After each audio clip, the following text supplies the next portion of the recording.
براءة للذمة وابدأ بذكر الخالق الرحمن. قال النبي المصطفى من قوله ساكت عن الحق أخرس شيطاني وافضل شهادة في سبيل المولى كلام حق الجائر سلطاني. هذا الحديث اللي رواه الراوي قول النبي صححه الألباني، لذا فإن مرضعة نبينا يرجع نسبها لأشرف العتباني حليمة اللي تنتسب في أصله ابن بكر هوازن العيلاني ابن مضر بن نزار بن معد، وبن معد ينسب إلى عدناني. والفخر ما هو بالنسب لو تدري، الفخر بالتقوى وبالإيمان. سلمان من فارس شريف المنسب وابو لهب ينسب إلى القرشان، وبلال تسمع مشيته بالجنة وابو لهب تصلى به النيراني.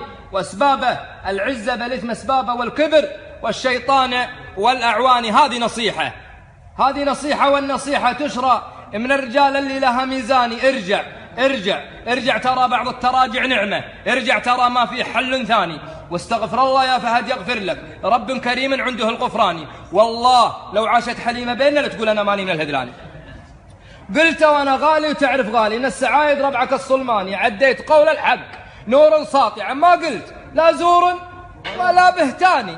قالت حليمة زي ما تفضل أبو جميل، قالت حليمة حدثت عن نفسها قدمت أنا مع جملة النسوان، قدمت مكة في سنة مجذوبة، قدمت ركيبة على أتاني لي قمراء كانت ذي ميمية جينان نلتمس بها الرضعاني، فلما راد الله لي واخترته ورجعت وأنا سابق الركباني. وأكبر دليل إحنين يشهده الملأ أطلق ساري معركة من شاني. أما المراجع وش تبانا نذكر؟ الحازمي ولا تبى السمعاني ولا تبى الهجري وتبغى الكلبي والأزرقي ولا تبى الهمداني الواقدي ابن هشام وحمزة اليحيوي ولا تبى الصفهاني الزركلي والقرطبي وابن كثير ابن حزم ولا تبى الهمداني البيهقي وابن سعد والجوزي ولا الكبير المعجم الطبراني بن حجر ولا تبى المسعودي ولا ياقوت المعجم البلداني